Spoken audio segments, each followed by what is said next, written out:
Hello guys! Welcome back again to my channel. In this video guys, ay isi-share ko yung kung saan ako nagpapagawa ng aking bahay. So dito ako nagpapagawa mga guys. Ayan, so ito yung bahay ko, hindi pa tapos. Kaano lang yan, yung last year pa yan pinagawa ko mga guys is July. Pero hanggang ngayon, 2025, hindi pa siya tapos. Kasi wala nang budget mga may guys. So dinahandahan ko lang siya sa pagpagawa kasi wala naman titira. Kasi andito pa naman ako sa ibang bansa. So yan po yung bahay na pinapagawa ko. So itong mga guys, itong yung mga lupa may mga na yan, may mga nagmamay-ari na yan, pero hindi pa sila hindi pa sila gumawa ng bahay. So yan, dito ko napili na bumili ng lupa kasi gusto ko yung hindi masyadong maingay. So ito yung kabuuan ng pinagawa kong bahay. Medyo malaki-laki na din ang gastos ko dito mga guys kasi yan siya. Nagpatambak ako ng limestone sa flooring niya.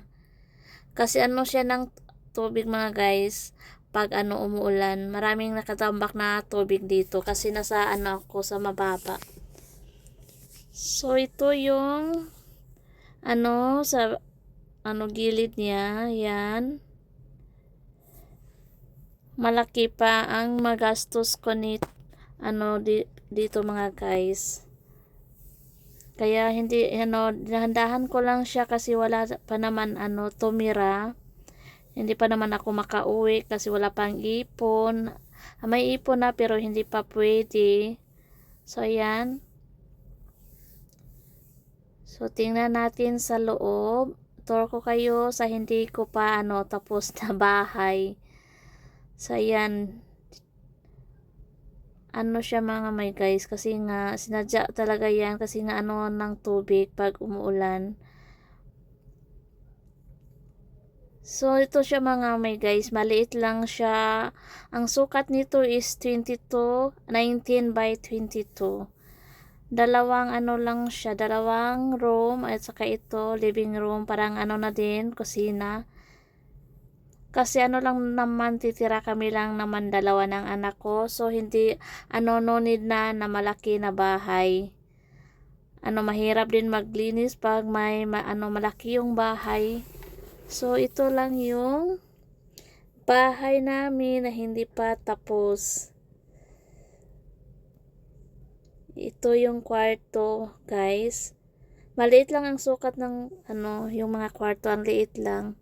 8 by 8 lang ata yung sukat ng mga room. Ito yung sa kabila.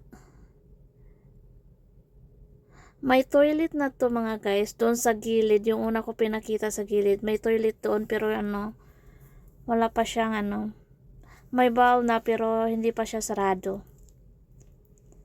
So ayan, ito yung kabilang kwarto. May mga yero dito kasi ginamit to sa pag dun sa labas. So yan mga may guys. Malaki pa malaki pa gagastusin ko dito. Ito sa kabila sa likuran, ito na pinto. Sa likuran to na pinto.